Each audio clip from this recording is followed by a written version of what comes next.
Good morning. This is the Great Basin Smoke Dispersion Briefing for Wednesday, April 28th. Over the past week, precipitation-wise, quite a decent batch. I haven't seen this in several weeks. Slow-moving storm system deposited moderate amounts. I would say about a quarter inch to over a half inch. Some isolated pockets near an inch, especially the greenish colors indicate a half inch to near an inch of precipitation. And that goes all the way down towards the Arizona border and well up into Wyoming and parts of Idaho. The only areas that escaped any significant precipitation, areas in western Nevada, downslope of the High Sierra, the Sierra Front itself, got some decent precipitation, but again, the downslope effect was quite strong. So the western edge of Nevada going to the Carson Valley area, areas north of Reno, still in the dry side. You can see how below normal they are, while above normal precipitation covered much of the eastern Great Basin. Snow levels are quite low. You see the recent snowfall over the past 72 hours here on the left, the areas in yellow and gold, anywhere from 6 to 12 inches of snow, even some locally higher amounts here in the Wasatch of 18 inches or more and into parts of western Wyoming. So a lot of the higher terrain got some extra snow.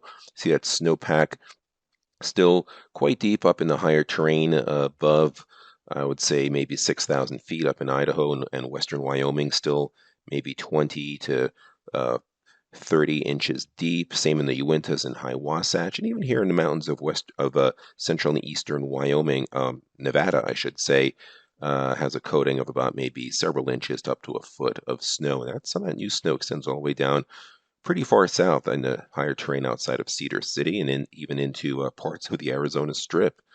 They'll be melting away very quickly, though, and you see the forecast maps. Our 10-hour fuels progged for this afternoon still indicate the driest in southern Nevada, but you can see quite a bit of modification into the upper single digits to mid-teens here in the north. It is the 100-hour fuels, which are still quite dry across the southern third of the geographic area. Single digits, those are typically early summer levels. 1,000-hour fuels, the big story. Really, one storm does not do that much for the 1,000 hours, and you can see they are still in the upper single digits across the southern third of the geographic area, and even this area in yellow through central Utah, most of Nevada, and southern Idaho in the low teens. Pretty significant, of course. 1,000-hour fuels much more moist. Eastern Idaho, western Wyoming. Now, the drought still with us, hasn't gone anywhere. Extreme to exceptional drought. We see the red and dark red shades and starting to get into the severe drought category across a greater chunk of Idaho, well, at least moderate to severe. Same in Wyoming, and as we enter our dry season, that is only expected to get worse. We expect some of these severe to extreme drought conditions to start really blossoming further northwards.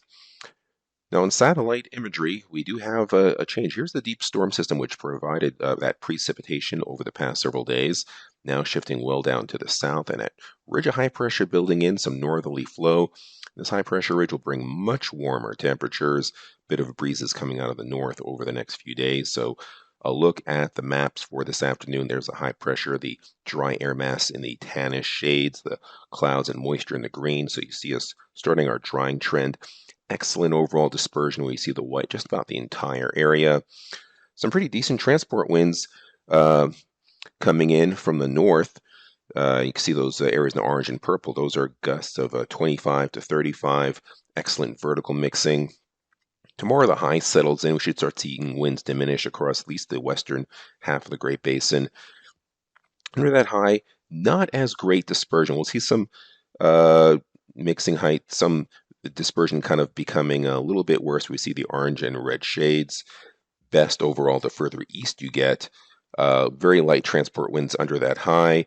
Mixing heights vertically themselves, despite the high pressure, still getting a few thousand feet above the ground level just because of the time of year. The high pressure kind of flattens out, but we're still under high pressure for the most part, although increasing southwest winds across the northern Great Basin on Friday. Dispersion, ventilation improves. We see some of those southwest winds, 10 to 20 for the most part, coming in from northern Nevada into Idaho, a little bit stronger across eastern Idaho, and very light winds under the high over the eastern Great Basin.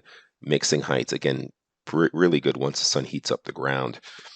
3-day precipitation totals, none for us. That storm system will affect areas further to the east. Further down the road, for Sunday, or Saturday, I should say, May 1st, the high breaks down. We're under a weak trough of low pressure, some clouds to the north, nothing significant. Near seasonable, maybe slightly cooler than normal temperatures, but for May 1st, that's still pretty good.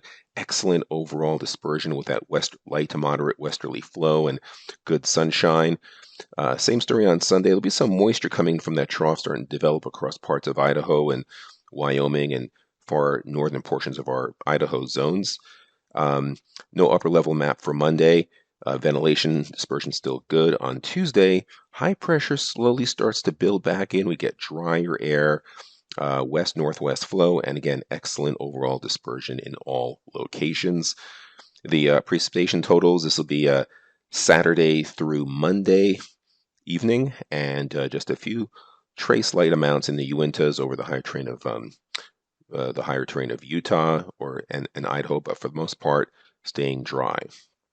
The 8 to 14-day outlook, May 5th through the 11th.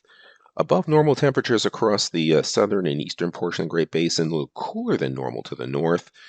Lots of times when we have this kind of a pattern, it shows that's indicative of some fronts moving through. And despite a drier than normal signal across the southern 2/3 of the Great Basin, there is some moisture up north. So I think the best chances for precipitation during that time period will be across the northern Great Basin, but still a dry signal overall. Concludes our briefing. Next one this coming Friday. Have a great